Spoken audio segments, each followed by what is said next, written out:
ከሚያወጡ ጭስ የኖላዊት አባት በጣም ደስ ኖላዊት ምን ማለት ነው? ትርጉሙን አላውቀውም። ይችላል ኖላ አፍ ላይ ጣፍጥ የጀለስ አባት ስማ ከዳሽር ጀርባ ነው አሉ አገራቸው። እሺ ያንን ተራራ ወርደው ሐይቅ አለ እሱን ዋኝተው ከዛ በአህያ የ5 ሰዓት መንገድ አለ እሱን ሄደው ነው የተማሩት።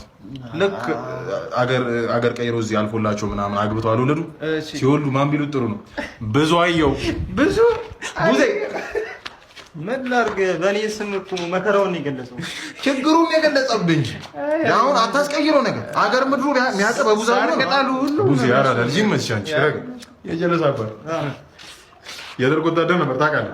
በባሩድና እንዲህ በጦርነት መሀል ላይ በቦምብ ድምፅ ያኔ ነው እናትየውን ያገኛታሉ። ያኔ አልወለደም። ማን ቢለው ጥሩ ነው ጫኔ ያለው አይ ጫኔ ግን ይመችሽ ጫኔ ይኸውልሽ ይመችሽ ነይ ይኸውልሽ ባይዘይ ኑሮ አይደለም አላልፍ ያለ ሰማኔ ከበደ ስምህ አላሳልፍ ያለው ስምህ አያሳልፍም ምንም ነገር ከባድ ስም ያንተ ራሱ እኮ ይገርመኛል እኮ አንተ ስም ነው እንዲያወጣልኝ ቆይ እየተደባደቡ ነበር ፋዘር ይኸውልሽ ፋዘር ያኔ ሰፈር ውስጥ አርደኛ ምናምን ነበረች ካገኙት ጋር ትለባለባለች በሞራል ሆኖ ነው ያገባት ማዘር በሞራል ሆኖ እንደኔ ማን ቢላይ ጥሩ ነው በላቸው